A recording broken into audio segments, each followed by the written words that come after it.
Mes chers amis, Cap Côte d'Ivoire dépose le bilan.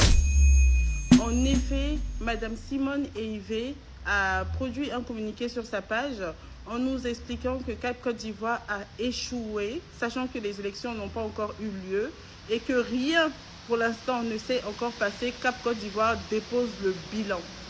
Vous avez remarqué ici que depuis le début de cette organisation, j'ai été l'une des premières à critiquer cette organisation ouvertement.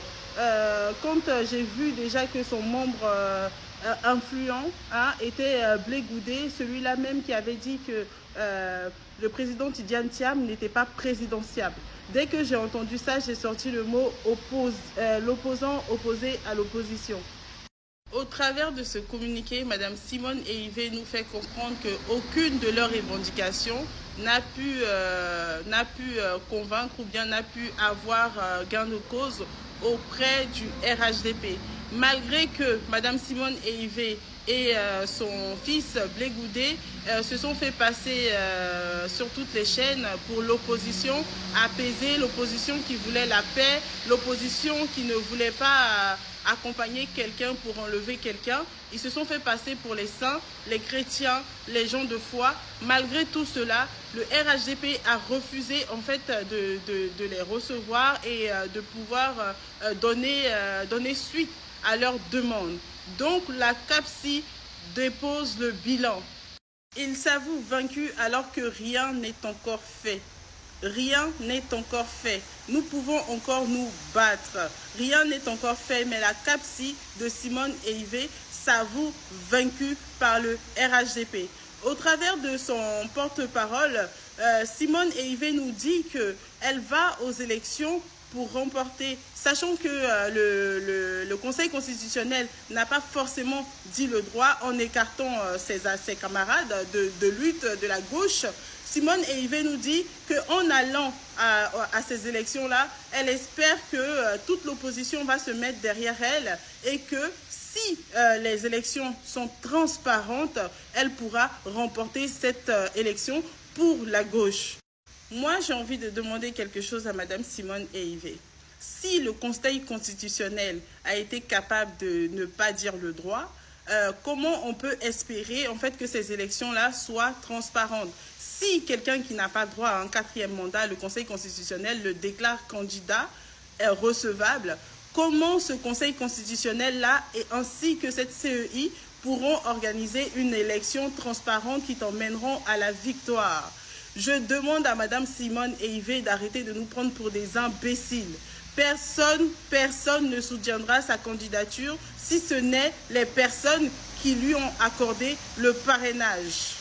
Le PPLCI ainsi que le PDCI, la vraie opposition, demeure toujours dans le combat. Parce que le combat, c'est de libérer la Côte d'Ivoire. Le combat, en fait, c'est de libérer les Ivoiriens de cette imposture qui est installée au pouvoir. Nous n'allons pas les accompagner pour légitimer, en fait, leur pouvoir. Nous n'allons pas les accompagner pour légitimer, en fait, ce pouvoir moribond. Vu que l'opposition dite modérée vient de s'avouer vaincue, l'opposition dite de la bagarre reste en course. Si vous n'avez pas accepté les revendications de l'opposition dite modérée, vous allez devoir accepter les revendications de l'opposition dite de la bagarre. Parce que nous n'allons pas nous laisser faire. Que ce soit le PDCI, que ce soit le PPACI, que ce soit toute la Côte d'Ivoire, les Ivoiriens épris de paix et qui en ont marre de cette situation, vont se lever contre ce 4e mandat. Et nous allons nous battre jusqu'au bout. Nous ne lâcherons rien. Dans tout ce qu'a dit le procureur aujourd'hui, là, voilà ce qui m'a le plus choqué venant d'un procureur. Le procureur nous définit la flagrance. Dans le cas Ziggy, le procureur nous dit que la vidéo qui a circulé, qu'ils ont pris comme appui pour incarcérer Ziggy, c'est un cas de flagrance. Et il nous définit la flagrance. Il nous dit que la flagrance, c'est un acte, c'est quelque chose qui peut avoir lieu aujourd'hui, qui peut avoir lieu demain et qui peut avoir lieu après-demain. C'est une flagrance. Non mais nous sommes où là? C'est quoi cette république? C'est quoi ce procureur? J'en appelle à tous les hommes de loi. Expliquez-lui c'est quoi la flagrance. Non, mais je suis choquée. Écoutez-le. Quand on émet une vidéo de cette nature, c'est de la flagrance. C'est de la flagrance. L'article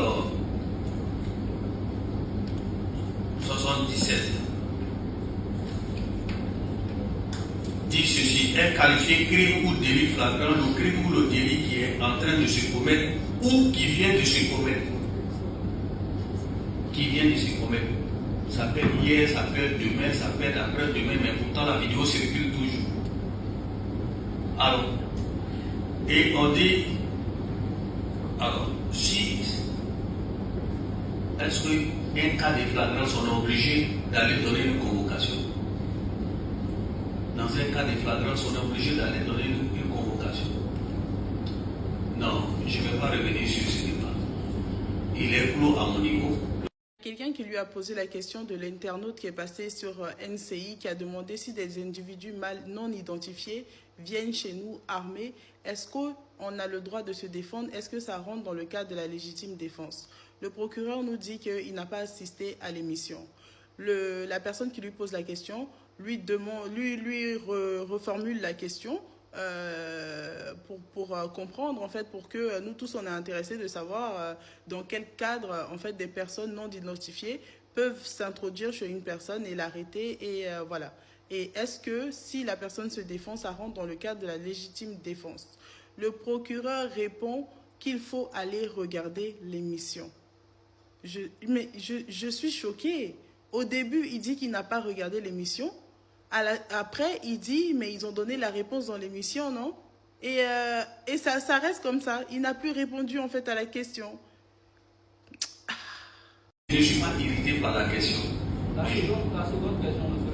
Laquelle? La question du téléspectateur de NCI 300. Mais je n'ai pas suivi. Bon, je vous pose la question. Il demande, lorsqu'on envoie des individus non identifiés à un domicile, je pose des cas. Et moi, on vient à mon domicile, par exemple, si j'utilise une arme pour me défendre, est-ce de la légitimité? La réponse a été donnée sur le plateau. Non, on n'a pas suivi. Mais donc, on voyait le journaliste là-bas. Procureur, nous n'avons pas manqué de remarquer la montre parce que tu l'as mis en évidence, la Richard Miller, qui coûte entre 150 000 et 500 000 euros. Le procureur de la République de Côte d'Ivoire, là où il y a un SMIC à 75 000, c'est-à-dire, on va dire à peu près 120 euros, porte une montre de 150 000 à 500 000 euros. Bah bravo, ça c'est le grand luxe. Bravo.